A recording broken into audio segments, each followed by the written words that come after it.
এদিকে ডক্টর ইউনূসের উপর কঠিনভাবে খেপেছে বরিশাল সহ দেশের উত্তরবঙ্গের লাখো জনগণ। শেষ হয়ে আছে ডক্টর ইউনূসের সময়। বরিশালের শিক্ষার্থীদের দেওয়া 24 ঘন্টার সময় শেষ। এবার এক দফার ঘোষণা আসতে সন্ধ্যার পরেই কঠিন বিপদে ডক্টর ইউনূসের প্রশাসন।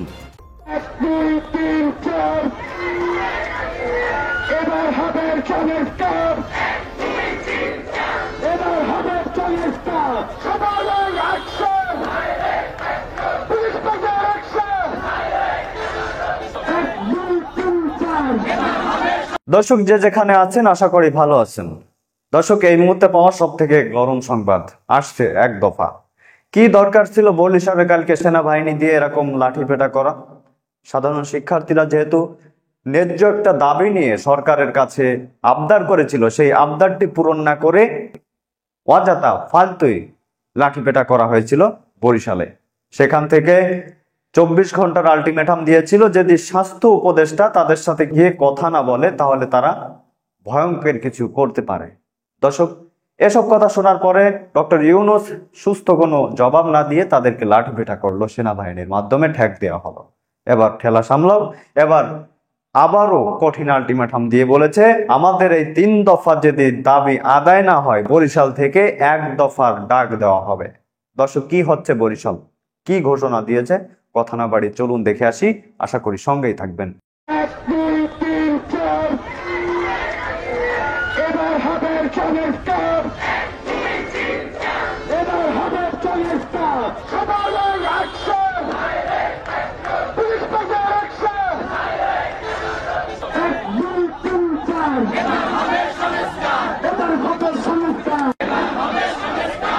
আমরা জানান দিতে চাই, আমরা আজকে 15তম দিন এই বরিশালে আছি, আন্দোলন করছি।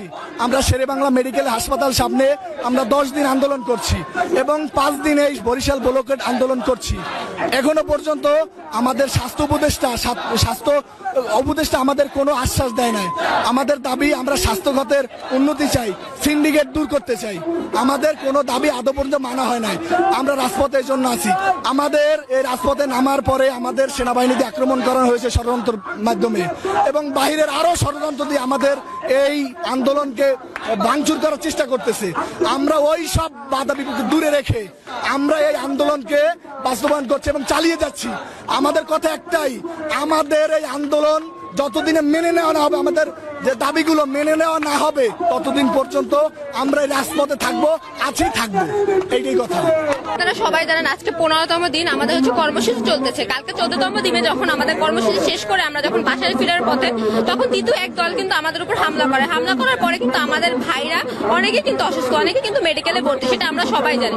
আমাদের কিন্তু আজকে 24 ঘন্টা আলটিমেটাম অলরেডি চলতেছে। 24 ঘন্টার ভিতরে যদি আমাদের স্বাস্থ্যমন্ত্রী আমাদের সাথে এসে সাক্ষাৎ না করে, আমাদের যদি এই দাবি মেনে না নেয়, তাহলে আমাদের এই কর্মসূচি চলতে থাকবে।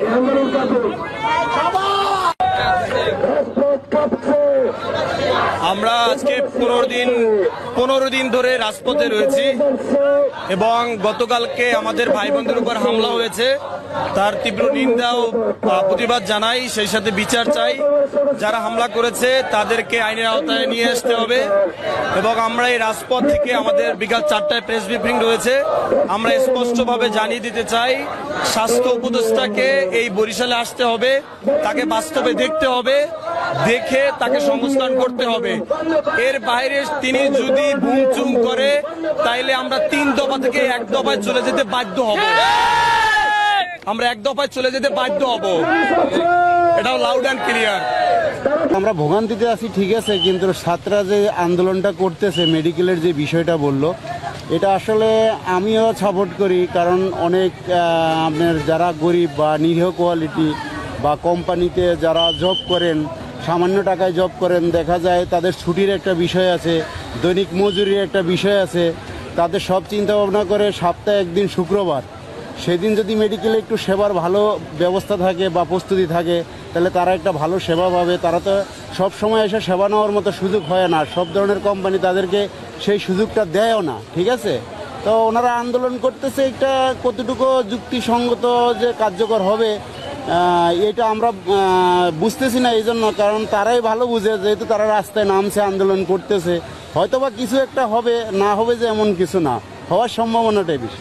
সাধারণ মানুষ সাময়িকভাবে ভোগান্তি শিকার, যেমন আমি আসছি শহরে, এখন আমি যাইতে চাইছি, তারা আমার বলতেছে, রিকোয়েস্ট করতেছে এই রোড না আরেক রোড দিয়ে আপনি ক্রসিং করে যান। তাই এইটা মনে করেন একটু ভোগান্তি এটুকুই যে আমি একটু ঘুরে যাইতেছি, তারপরেও তাদের যদি একটু সফলতা আসে এইটাই আমি তাদের করতেছি আর কি।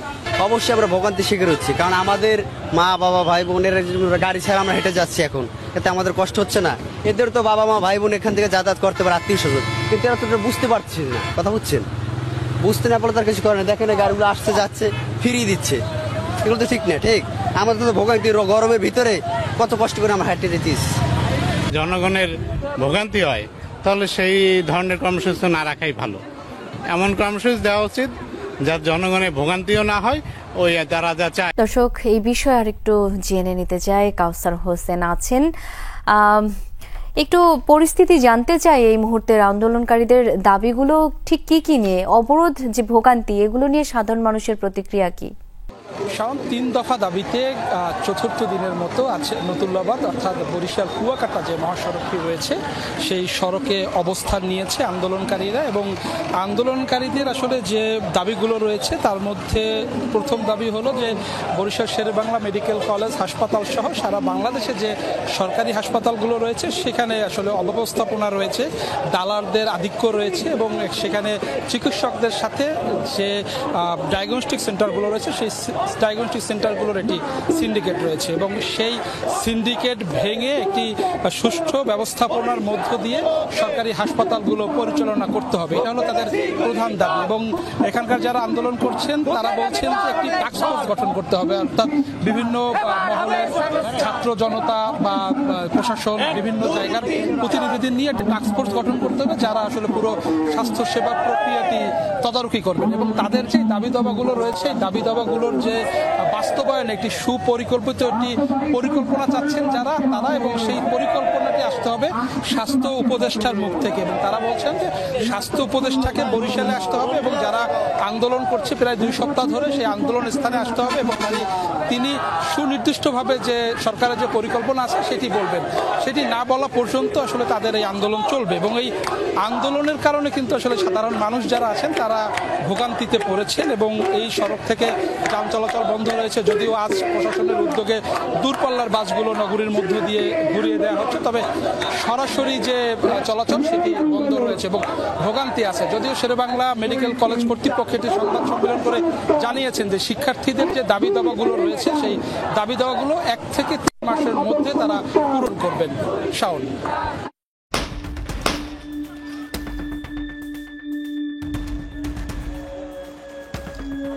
চারিদিকে তুমুল আন্দোলন দেখে স্বার্থপরের মতো ঘরে বসে থাকতে পারেননি 10ম শ্রেণীর শিক্ষার্থী শাহরিয়ার খান আনাস। মাকে চিঠি লিখে বেরিয়ে পড়েন ঘর থেকে। চিঠিতে বলা হয়, ঘরে বসে না থেকে গুলি খেয়ে বীরের মতো মৃত্যুই অধিক শ্রেয়। ছাত্র জনতার আন্দোলনে সেই আনাস শহীদ হন 5 আগস্ট চাংখারপুলে। শুধু আনাসই নয়, ওই দিন ঝরে যায় আরো 5 তাজা প্রাণ। মারা গেল গণহত্যা। সোমবার চাংখারপুলের এই হত্যাযজ্ঞের মামলায় সূচনা বক্তব্য ও সাক্ষ্য গ্রহণ শুরু হয় আন্তর্জাতিক অপরাধ ট্রাইব্যুনাল 1-এ, যেখানে ডিএমপির সাবেক কমিশনার হাবিবুর রহমান সহ 8 জনের অপরাধের বর্ণনা তুলে ধরেন চিফ প্রসিকিউটর। দাবি করেন, অপরাধ প্রমাণে তাদের কাছে যথেষ্ট সাক্ষ্য প্রমাণ রয়েছে। প্রত্যক্ষদর্শী সাক্ষী, শহীদ পরিবারের সদস্যরা, যারা মামলার ভিকটিম, যারা আহত হয়েছেন, যারা ঘটনাস্থলে প্রেজেন্ট ছিলেন, তারা সাক্ষী দিবেন। মামলার নানা রকমের ভিডিও এভিডেন্স, ভিডিও ফুটেজ, সেগুলোই মামলার অকাট্য দলিল প্রমাণ। এর বাইরে ডিএমপির কমিশনের ওয়্যারলেসের মাধ্যমে অধস্তন অফিসারদেরকে কিভাবে চাইনিজ রাইফেল ব্যবহার করে বিক্ষোভকারীদের গুলি করে হত্যা করার নির্দেশ দিয়েছিলেন সেগুলো আমরা জব্দ করে আদালতে উপস্থাপন করেছি। বিভিন্ন ডকুমেন্টের মাধ্যমে, পুলিশের ইন্টারনাল কমিউনিকেশনের মাধ্যমে এই ছাত্র জনতাকে হত্যা করার যে নির্দেশনা সেগুলো আমরা দাখিল করেছি। এই সব কিছুর মাধ্যমে আসামিদের বিরুদ্ধে অকাট্যভাবে প্রমাণ করার মতো সাফিসিয়েন্ট ম্যাটেরিয়াল প্রসিকিউশনের হাতে আছে। তাজুল ইসলামের স্পষ্ট বার্তা, জুলাই আগস্টে যারা হত্যাযজ্ঞ চালিয়েছে তারা কেউই ছাড় পাবেন না। যারা অপরাধ করেছেন তারা কেউ ছাড় পাবেন না। বিচারের প্রক্রিয়া কোনো অবস্থাতেই বন্ধ হবে না। যেসব তরুণেরা রক্ত দিয়ে বাংলাদেশকে দ্বিতীয়বার মুক্ত করেছেন, তাদের পরিবার, তাদের স্বজন, তাদের সহকর্মীরা বেঁচে আছেন, তাদের সাক্ষ্যের মাধ্যমে এই যে 1,500-এরও বেশি মানুষের জীবন যাওয়া, তাদের পরিবারের প্রতি জাস্টিস করার যে চেষ্টা, সেটা রাষ্ট্রের পক্ষ থেকে নিশ্চিত করা হবে। প্রথম দিন সাক্ষ্য দিয়েছেন শহীদ আনাসের বাবা শাহরিয়ার খান পলাশ ও মা সানজিদা খান। ছেলে হত্যায় জড়িতদের বিচার দাবি করেন।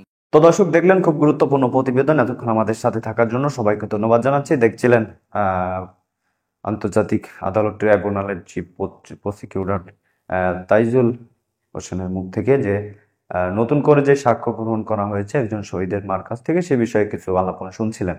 দর্শক তার আগে দেখছিলেন বরিশালের কন্টেন্ট ক্রিয়েটররা পর্যন্ত রাগে ক্ষোভে তারা কিন্তু মাঠে ঘাটে রাস্তায় নেমে এসেছে এবং তারা উত্তরবঙ্গ দক্ষিণবঙ্গ সব কিন্তু অচল করে দেওয়ার ঘোষণা দিচ্ছে। দর্শক আমি একটা কথা আপনাদের বলি, আসলে এরাই যে অর্থাৎ বরিশালের জনগণ যে এই দাবিটা নিয়ে মাঠে নেমেছে, আমাদের উচিত সারা দেশে এই দাবিটা নিয়ে মাঠে নামা উচিত। কারণ শিক্ষা খাতে যেই পরিমাণ অবহেলা চিকিৎসকরা রোগীদের উপর করে থাকে, যে হাসপাতালে না গিয়েছে সে বুঝবে না। যারা মনে করেন বছরে একদিন বড় বড় হাসপাতালে ঢোকে তারা হয়তো বা তেমন একটা বুঝবে না, তবে যারা প্রতি মাসে কিংবা প্রতি সপ্তাহে একবার করে হাসপাতালে যেতে হয় তারা কিন্তু বুঝে যে ডক্টররা রোগীদের উপর কত প্রকার অত্যাচার করে। দর্শক আমিও নিজে ভাবে চাই এটা সংস্কার হওয়া উচিত। রোগীদের যথাযথ সম্মান, যত টাইমে রোগী দেখা, এটা আমরাও চাই যে রোগীগুলো ঠিক টাইমে ডাক্তার দেখে বাড়ি পর্যন্ত ফিরে আসে। এমনও হয় সকালে ডক্টরখানায় গিয়ে বসেছে, ডক্টর এসেছে 1টার দিকে, এসে আধা ঘন্টা রোগী দেখে চলে গিয়েছে, আবার সন্ধ্যার সময় এসে রোগী দেখবে, কিন্তু তার আগে ভিজিটিং কিন্তু নেওয়া সারা। এবং তারপরে কি, রোগী বাড়ি আসবে কখন আর ডাক্তার দেখাবে কখন? পথে ঘাটে বিপদে পড়তে হয় রোগীদের। এর একমাত্র কারণ চিকিৎসা খাতে অবহেলা। তো দর্শক এ বিষয়ে আপনাদের মতামত কি? পাশাপাশি ডক্টর ইউনূসের কাছে আবদার জানায়, না হলে কিন্তু আপনার কপাল সত্যিই পড়বে। বরিশালের লোক কিন্তু খুব আকারে খেপে গেছে। তো কথা বলবো না, ভালো থাকুন, সুস্থ থাকুন, দেখা হচ্ছে খুব তাড়াতাড়ি আর একটা সংবাদে। তাই সবাইকে রিকোয়েস্ট করছি সবাই একটু দ্রুত চ্যানেলটি সাবস্ক্রাইব করে দিন। দর্শক একটু আগাম সতর্কবার্তা দিয়ে রাখি, সেটা হলো সেনাপ্রধান সামরিক শাসন জারি করতে চলেছে। ভালো থাকুন, সুস্থ থাকুন, আল্লাহ হাফেজ।